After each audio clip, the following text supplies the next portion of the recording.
उन कुछ crucial minutes में डॉक्टर्स क्या करते हैं?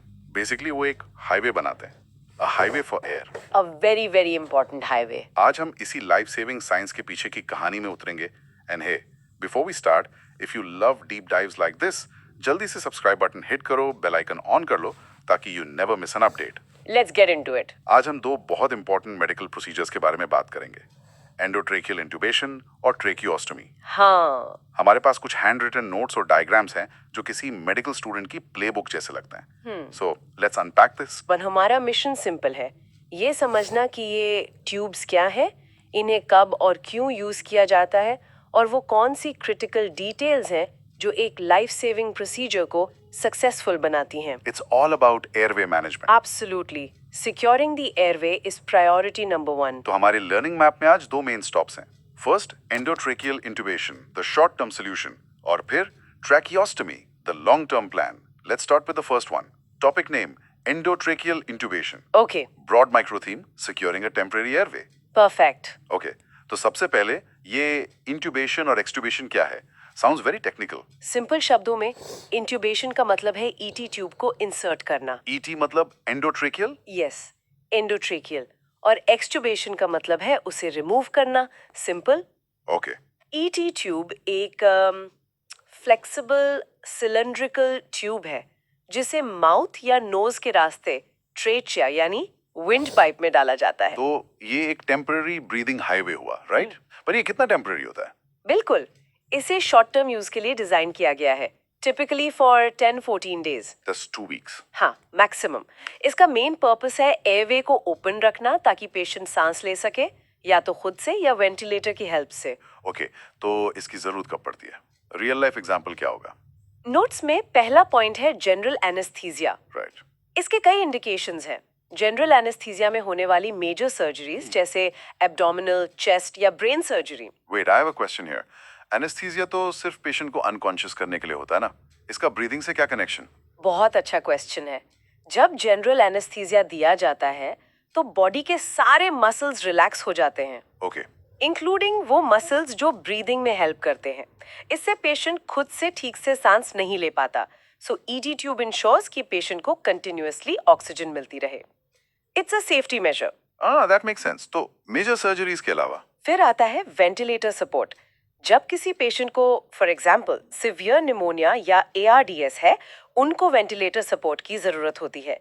ईटी ट्यूब ही वेंटिलेटर को लंग से कनेक्ट करती है। Okay, got it. और एक और यूज है I see in the lungs to remove excessive secretions. Yes, बिल्कुल। लंग्स में जो एक्स्ट्रा म्यूकस या फ्लूइड जमा हो जाता है उसे सक्शन करके निकालने के लिए भी ये ट्यूब यूज होती है। So just to recap for memorization, first cross question, what are the 3 main indications for an ET tube we just discussed? 1. During general anesthesia for major surgeries. 2. For mechanical ventilation. And 3. For pulmonary toilet, यानी removing secretions. Perfect. Now, what's fascinating here is, इसके फायदे क्या हैं? Is it risky? Notes में लिखा है it's a non-invasive procedure. What does that actually mean? Non invasive का मतलब है इसमें कोई इंसिजन या कट नहीं लगता, नो ब्लीडिंग, Oh wow. और ये बहुत क्विकली परफॉर्म किया जा सकता है, स्पेशली इन एन इमरजेंसी। यही इसका सबसे बड़ा एडवांटेज है। So second question, what is the single biggest advantage of intubation? That it's non invasive and rapid. It secures the airway without surgery. Great. पर contraindications भी हैं, right? ऐसी situations जहां इसे यूज नहीं कर सकते। हाँ, बिल्कुल। जैसे अगर किसी को पहले से ही अपर एयरवे में कोई ऑब्स्ट्रक्शन हो, जैसे कि? मान लीजिए कोई ट्यूमर है या सिवियर स्वेलिंग है, ऐसे केस में ट्यूब डालना पॉसिबल नहीं होगा। Here's where it gets really interesting for me. Notes में ET ट्यूब के मटेरियल्स के बारे में लिखा है, रबर वर्सेस PVC। इसमें क्या डिफरेंस है? ये एक इम्पॉर्टेंट डिटेल है। रेड रबर ट्यूब पुराने जमाने की टेक्नोलॉजी है, old school. Very old school. वो काफी हार्ड होती थी और उससे 24 घंटे से ज्यादा यूज नहीं कर सकते थे, सिर्फ 24 घंटे? क्यों? क्योंकि उसके प्रेशर से लैरेंजियल वॉल मतलब गले के अंदरूनी दीवार पर प्रेशर पड़ता था और अल्सर का रिस्क रहता था। आउच। ओके। वहीं पीवीसी यानी polyvinyl chloride tube modern standard है। और इसके क्या बेनिफिट्स हैं? एक तो ये ट्रांसपेरेंट होती है, so you can actually see the secretions inside. That's a smart design. और ये सॉफ्टर होती है, इसीलिए इसे 10-14 दिन तक सेफली यूज कर सकते हैं। So, third cross question.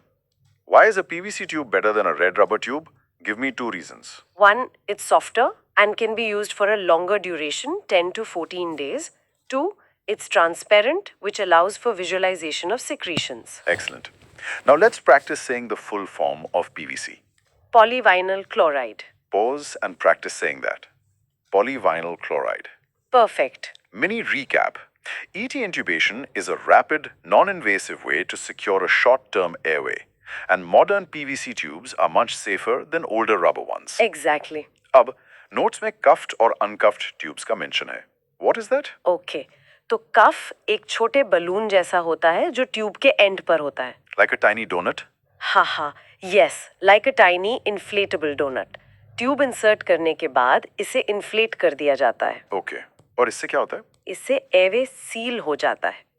2 चीजें होती हैं, एक एयर लीक नहीं होती, सो सारी ऑक्सीजन लंग्स में जाती है, और 2, पेट से कोई कंटेंट ऊपर आकर लंग्स में ना चला जाए, जिसे एस्पिरेशन कहते हैं। So it's a safety seal. Cuffed tube adults में most common है, right? Yes, almost always in adults. तो फिर uncuffed किसके लिए है? Notes कहते हैं for children under 8 years. Yeah. ये थोड़ा counterintuitive लगता है.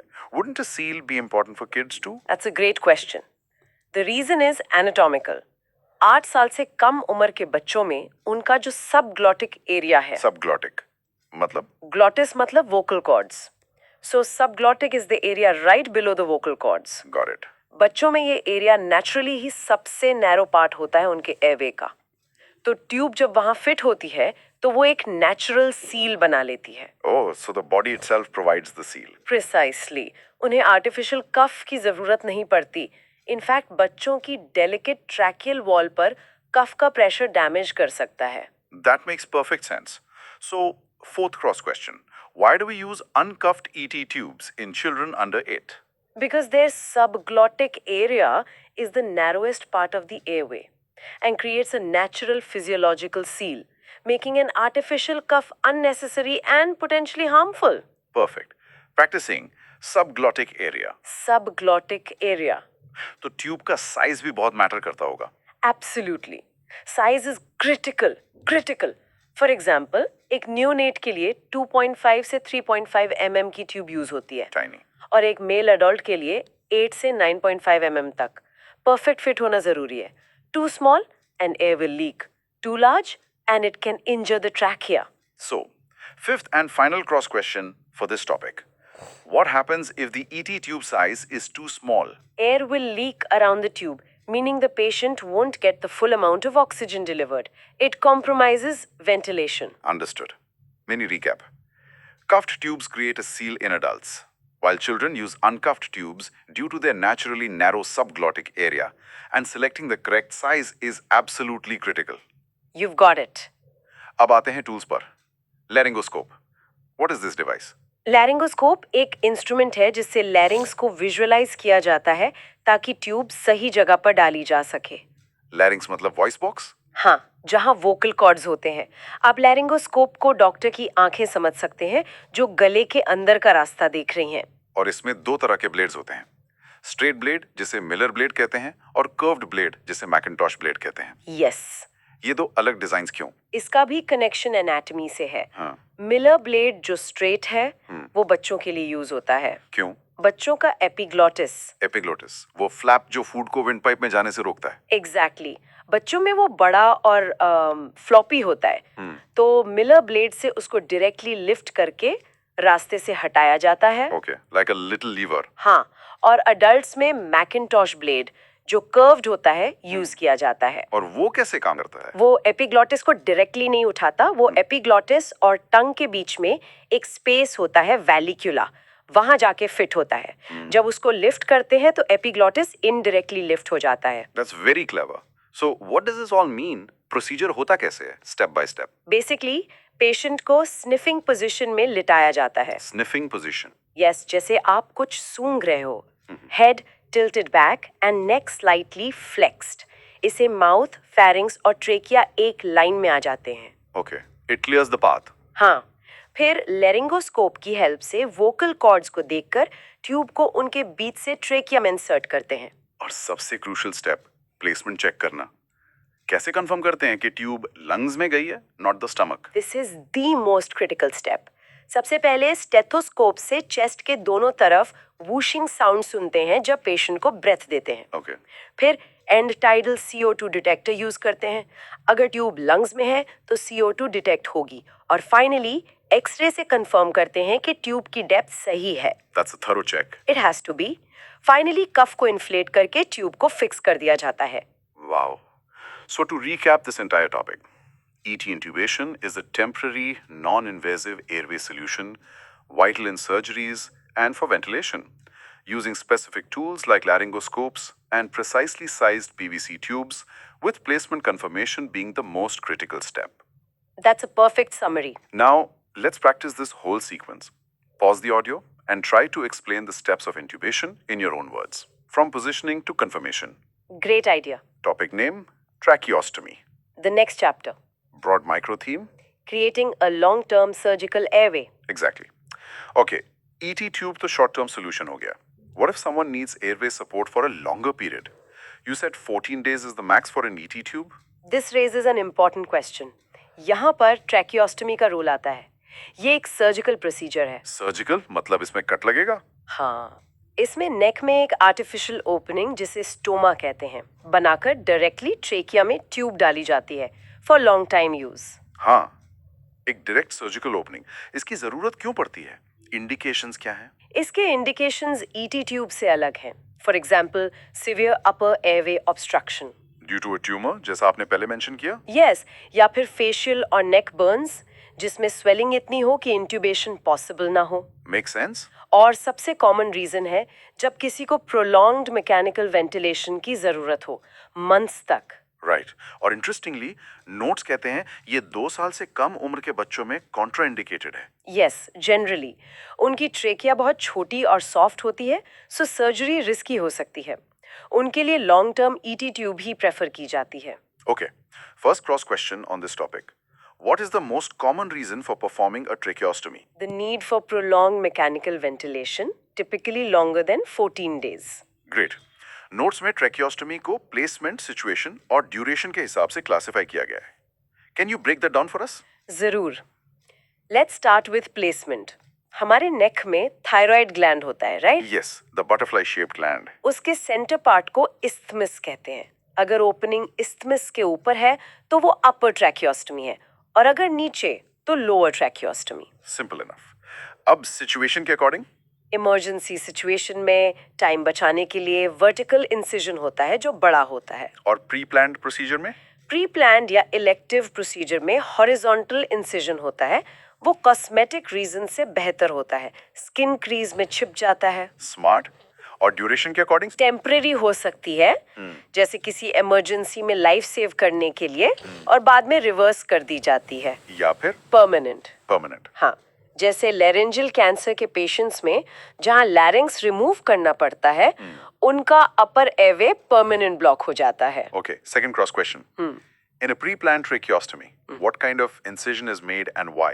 A horizontal incision is made because it heals better cosmetically as it follows the natural skin creases of the neck. Got it. Let's practice saying the name of the thyroid gland central part. Isthmus. Practicing it. Isthmus. Perfect. Mini recap. Tracheostomy is a surgical airway for long-term needs, indicated for obstruction or prolonged ventilation, and can be classified by its placement, the urgency of the situation, and whether it's temporary or permanent. Well summarized. यहाँ भी अलग तरह के tubes होते होंगे। हाँ, 2 main types हैं, plastic tube जो टेम्पररी यूज के लिए होती है और कफ्ड या अनकफ्ड हो सकती है। Similar to ET tubes? Yes, और दूसरा है मेटल ट्यूब जो परमानेंट यूज के लिए होती है। Metal tube? Wow.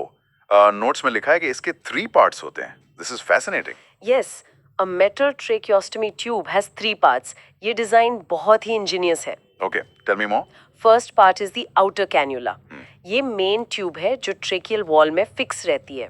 ये नॉन रिमूवेबल है, मतलब पेशेंट इसे खुद नहीं निकालता। Okay, that's the anchor. Exactly.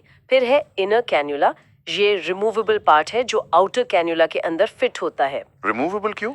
For cleaning, इसे रेगुलर क्लीनिंग के लिए हर 4 से 6 घंटे में निकाला जाता है ताकि म्यूकस से ब्लॉक ना हो। ये पेशेंट या केयर गिवर खुद कर सकते हैं। Oh, that empowers the patient. Cool, na? बहुत। और आखिरी पार्ट है ऑब्टूरेटर। What's that? ये एक गाइड वायर है जिसका टिप स्मूथ और राउंडेड होता है। जब ट्यूब को इंसर्ट करना होता है तब इसे आउटर कैन्यूला के अंदर डालते हैं क्यों? ताकि इंसर्शन स्मूथ हो और ट्रेकिया को इंजरी ना हो।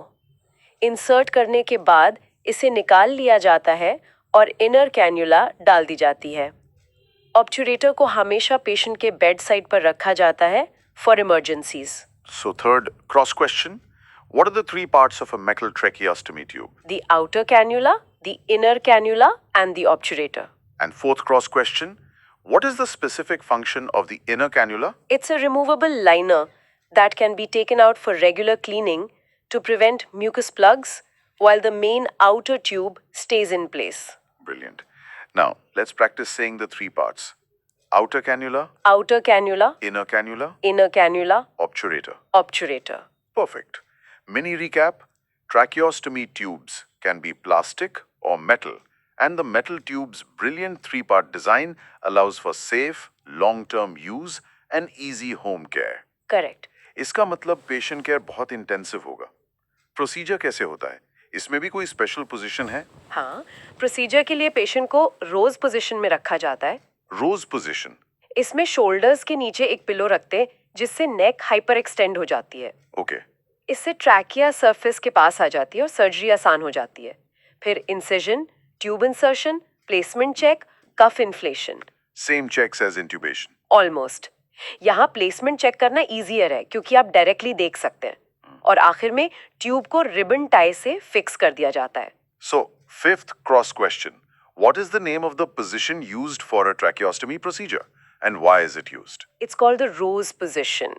It involves hyperextending the neck to bring the trachea closer to the surface, making the surgical site more accessible. Excellent. Procedure के बाद पेशेंट के लिए सबसे बड़ा चैलेंज क्या होता है? सबसे बड़ा चैलेंज है कम्युनिकेशन।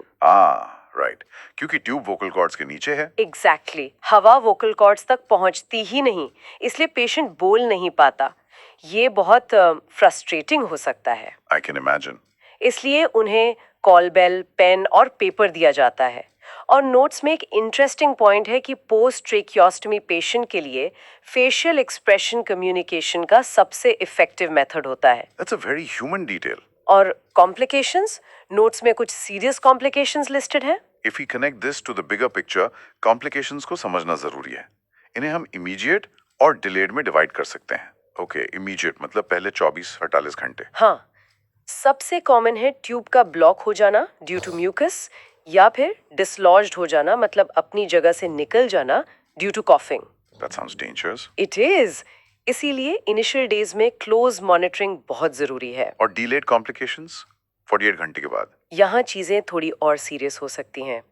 एक है ट्रैकियोमलेशिया। What's that? मलेशिया मतलब सॉफ्टनिंग। कफ के कांस्टेंट प्रेशर से ट्रेकियल वॉल यानी उसकी कार्टिलेज सॉफ्ट और वीक हो जाती है। ओहो।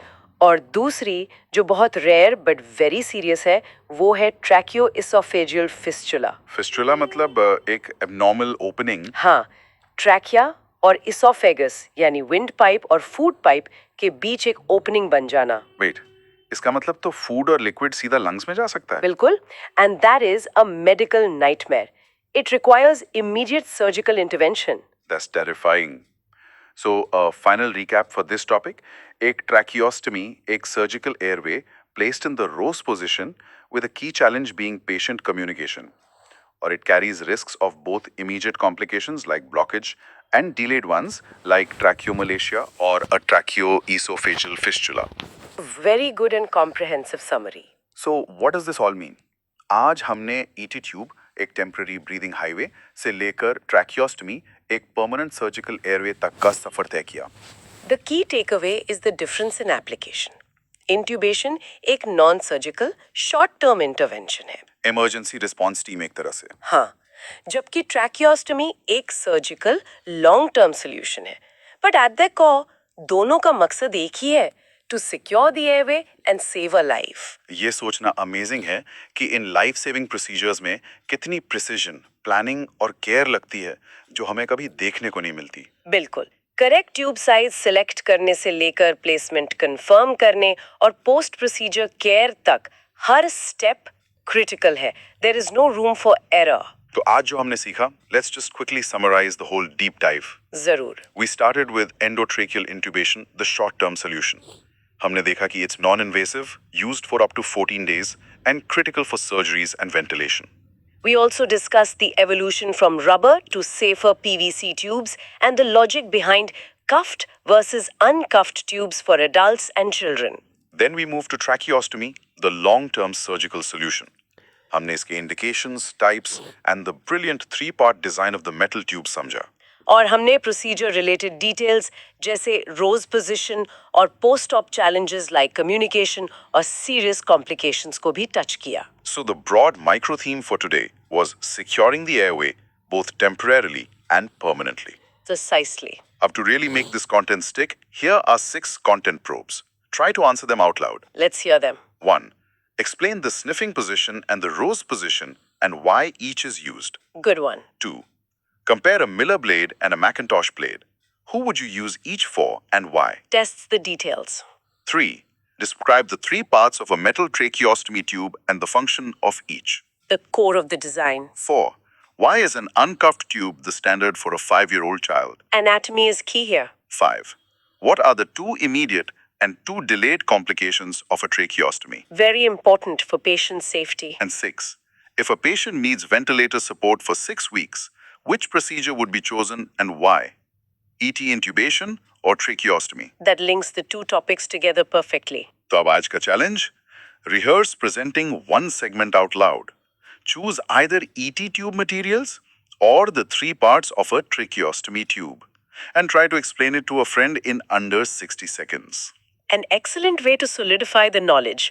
तो अगली बार जब कोई सुने कि कोई पेशेंट वेंटिलेटर पर है, तो उस इंट्रिकेट जर्नी के बारे में सोचें, जो इन ट्यूब्स में से किसी एक से शुरू होती है. बिल्कुल. ये एक सवाल भी खड़ा करता है. इस तरह की मेडिकल टेक्नोलॉजी ना सिर्फ उस पल में जान बचाती है, बल्कि इस बात की डेफिनेशन को भी बदल देती है कि what is considered survivable. A very profound thought to end on. And with that this deep dive comes to an end. अगर आपको ये डिस्कशन पसंद आया, make sure you subscribed, comment below with your biggest takeaway. हम आपसे मिलेंगे next time. Stay curious,